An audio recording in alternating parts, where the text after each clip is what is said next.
Hello Year Ones and welcome back to our remote learning, and this week we are looking at some really exciting fiction text and non-fiction text. Now yesterday we learned all about the differences between them, and I know that you'll be superstars and pros at this now, so what I want you to do is pause the video and tell your grown-up what is a fiction text. Well done. It is something that is made up. It is not real. It comes from the imagination of the author. We're going to think about that a little bit more today because we are zooming in and focusing on fiction texts. But before we do that, I wanted a bit of Tuesday motivation for you. Look at this really cute cat. This cat says, "You've got this." It's a superhero cat. I wonder what type of book a superhero cat might be in. Is it a fiction book or would it be in a non-fiction book? Okay, so today we are looking at fiction writing, and yesterday we looked at some examples of different types of fiction writing. So we said that fairy tales were a type of fiction writing. We said that nursery rhymes weren't real and they were a type of fiction writing. We spoke about chapter books and how they are a type of fictional writing. And we looked at picture story books, and I'm sure you explored some of these at home. Now, these are the kind of books that have lots of pictures in that we read at the end of the day at school in story time, and you might even read these before bedtime. Now, let's have a look at some of the features of fiction writing.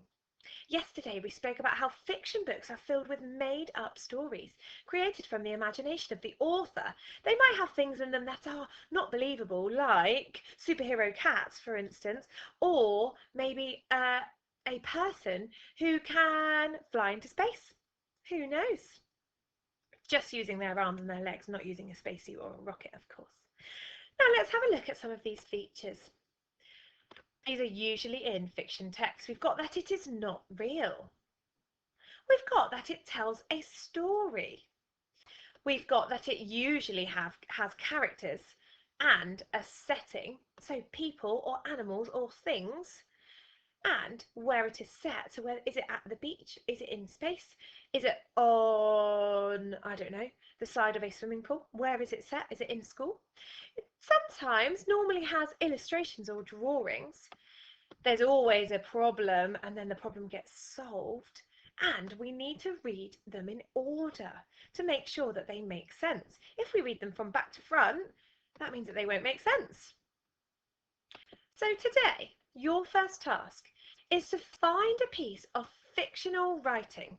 So you've probably got a storybook at home, or if you don't have one from home, you might have one that is borrowed from school. What I want you to do is make some labels on post-it notes for the attached features.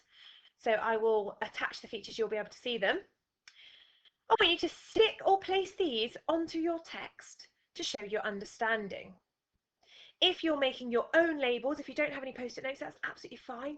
Just try and tack them in maybe with some blue tack, or just put them in the top of the book. Remember that this is a speaking task, so a discussion about how you know that that is a key feature of fiction writing is really important. It's the most important thing, okay? You may like to do this for more than one piece of fictional text to prove your understanding. Now, this is your first task, but just before we move on, I wanted to show you these really funny pictures. Look at this.